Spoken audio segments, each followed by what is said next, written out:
জলের সঠিক ব্যবহার করুন। অর্থাৎ জলের সঠিক ব্যবহার করুন বলতে গেলে আপনার যে জলটা আপনি যে জল দিয়ে আপনি জলের মধ্যে খাবারটাকে বানাবেন বা খাবারটাকে বানাচ্ছেন, সেই জলের সঠিক ব্যবহার করুন। অর্থাৎ আপনি যাই খাবার বানান, আপনি যে খাবারটাই বানাচ্ছেন, সেটা আমিষ হোক, নিরামিষ হোক বা যে ধরনেরই ফুড আইটেমটা থাকছে, তাতে জল তো কম বেশি লাগবেই। তো জলের সঠিক মাত্রা দিন।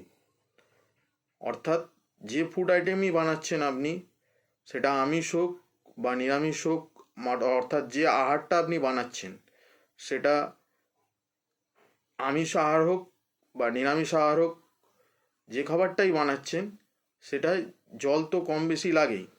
তো আপনি তাতে সঠিক মাত্রায় জল ব্যবহার করুন। অর্থাৎ মাত্রা অতিরিক্ত জল ব্যবহার করবেন না। যতটা দরকার ততটা জলের ব্যবহার করুন। খুব বেশি জল ব্যবহার করবেন না, খুব কম জলও ব্যবহার করবেন না। খুব বেশি জল ব্যবহার করলে, অর্থাৎ যত বেশি জল আপনি ব্যবহার করছেন,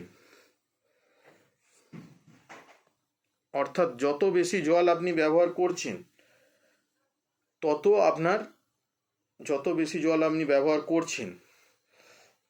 আপনার গ্যাসটা খরচা হবে। অর্থাৎ কিরকম?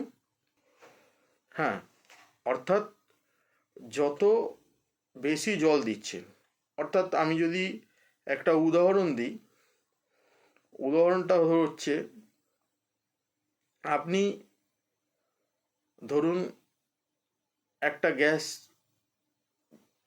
জ্বালিয়ে আপনি তার মধ্যে ভাত বসিয়েছেন।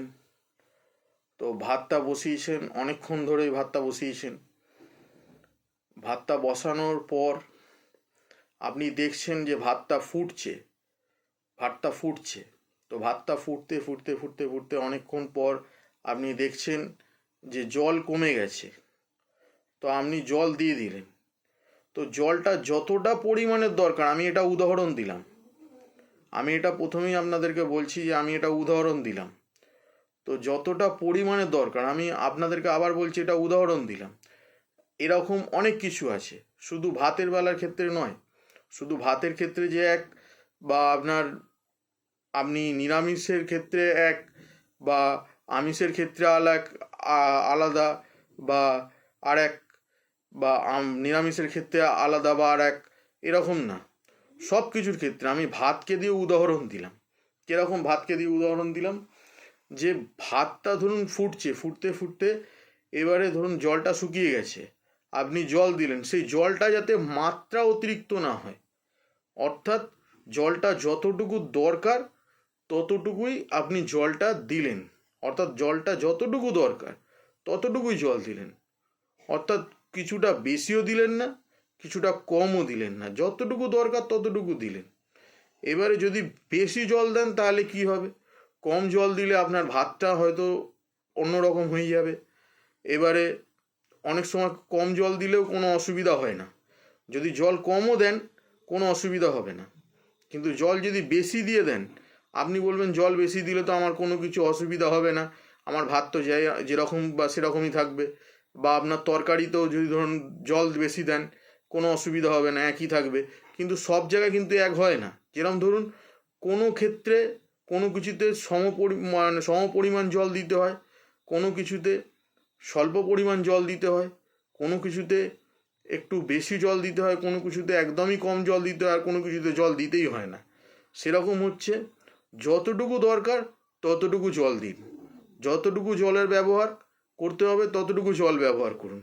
বেশিও জল ব্যবহার করবেন না, কমও জল ব্যবহার করবেন না। এতে কি হবে?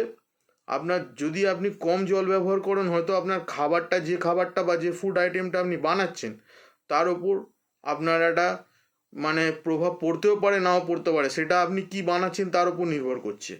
কিন্তু এটুখানি বলতে পারি, আমি আপনাকে উদাহরণ দিয়েছি যে প্রথমে, যে যদি আপনার তরকারি বা যে কোনো ফুড আইটেম আপনি যদি জল বেশি দিয়ে বানালেন, সেটা ভাত হোক বা তরকারি, যে কোনো ধরনের ফুড আইটেম, আপনি তরকারি বা ভাত বা যে কোনো ধরনের ফুড আইটেম আপনি যদি মাত্রা অতিরিক্ত জল দিয়ে দেন, সেই জলটা শোষণ করতে বা সেই জলটা টানতে বা সেই জলটা ফুটতে, সেটা ভাতের ক্ষেত্রে হলে ফুটবে বা তরকারির ক্ষেত্রে হলে টানবে, ফুটেও টানবে, ভাতের ক্ষেত্রে হলেও ফুটে টানবে।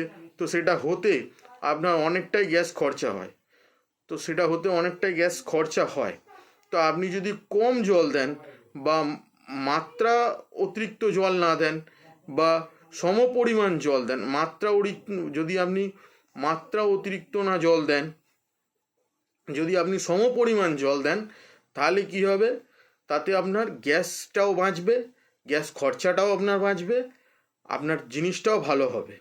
সুতরাং মাত্রা অতিরিক্ত জল দেবেন না, সমপরিমাণ জল দিন, যতটা দরকার ততটা দিন, যতটা দরকার নেই ততটা দেবেন না। কেন? যতটা বেশি জল দেবেন, ওই জলটা ফুটতে বা ওই জলটা শুকাতে অনেকটাই সময় লাগবে, এতে গ্যাস খরচা বেশি হয়। সুতরাং যতটুকু দরকার ততটুকু দিন।